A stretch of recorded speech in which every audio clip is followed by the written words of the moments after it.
Have you ever stopped to think about where Doritos come from? Or how about the coffee from your favorite cafe? How was that made? Have you ever considered the environmental impact of the foods and the beverages that you choose to consume? As a student of hospitality management with more than 16 years experience working in food service, and as a person who finds health and a sense of accomplishment in growing and preserving some of my own foods, I know the importance of finding the answers to these questions. Climate change is more prevalent than ever before, with January of this year being recorded as the sixth hottest January on record, according to the National Centers for Environmental Information in February of 2022. This year is slated to be one of the top 10 hottest on record ever. Also in January of this year, the CDC cited that poor nutrition was one of the leading factors of chronic illness, with 1 in 6 American adults having at least one chronic ailment. Knowing how to grow and preserve foods is essential to personal health and global sustainability. I want to talk through the fact that more and more people are disconnected from their food sources and what this means for nutrition, why people are disconnected, and maybe some solutions that can reconnect people to their food and therefore improving their overall health, wellness, and environmental impacts. Most people have become disconnected from their foods. They often have no knowledge of where it comes from, how it's processed, or how it's produced. Not having an understanding of the processes that bring people their food leaves people vulnerable to malnutrition and the planet gasping for air. In an article dated October 2021, Robert Preet reported that Americans' diets in 2018 were comprised of 57% ultra-processed foods. These are foods that contain chemical preservatives and additives, and they're associated with obesity and heart disease. These foods include favorites like boxed macaroni and cheese and your favorite little double stuffed packaged cookies. Consumption of whole foods, which are foods with little to no processing or preservatives, is in decline as diabetes rates in the U.S. rise.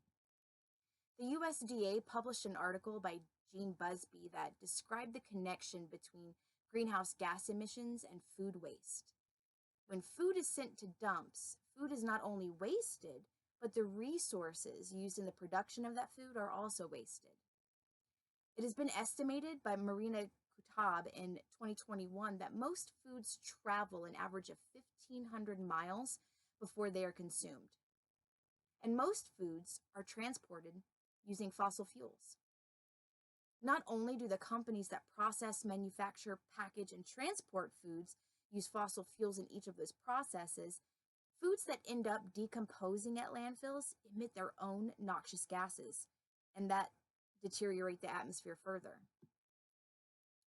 So how did we become so disconnected from our foods?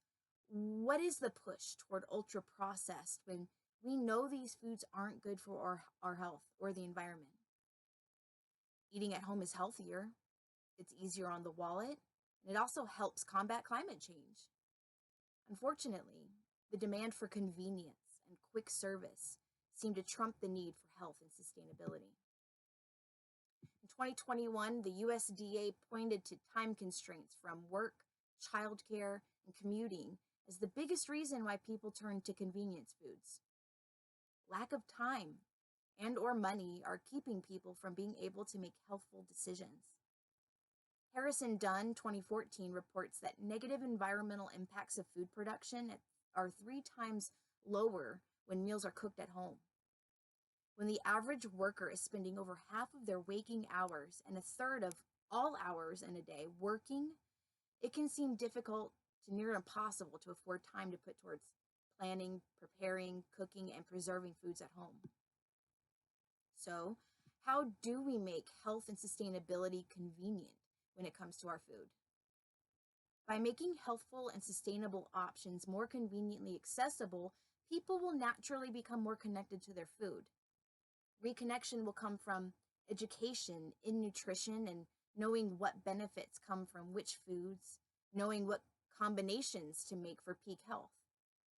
Reconnection will come from getting outside and getting your hands in the dirt and actively putting time and energy into the foods that are consumed. Reconnection will come from measurable results from sustainable efforts. When you grow food, you always have food. That's super convenient. Saving money on food while eating healthier also sounds super convenient. Whether you look at growing food as a chore or an essential skill will determine your approach. Many schools have now constructed greenhouses and have implemented curriculum based on cultivation and stewardship. That's a good start. Consuming products that come from local sources and that are minimally processed are also ways you can help reduce the impacts of food on the environment. Meal planning and prep techniques will make eating healthier more convenient.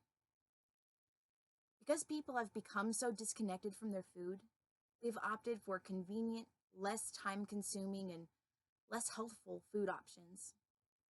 If we can make these choices more convenient and more common knowledge, people will choose the more nutritious options. Knowing how to grow, preserve food, prepare is absolutely essential in maintaining health and sustaining the planet. So start big or start small, but start growing. Find a local group or a YouTube channel that educates people on food growing and get reconnected with your food.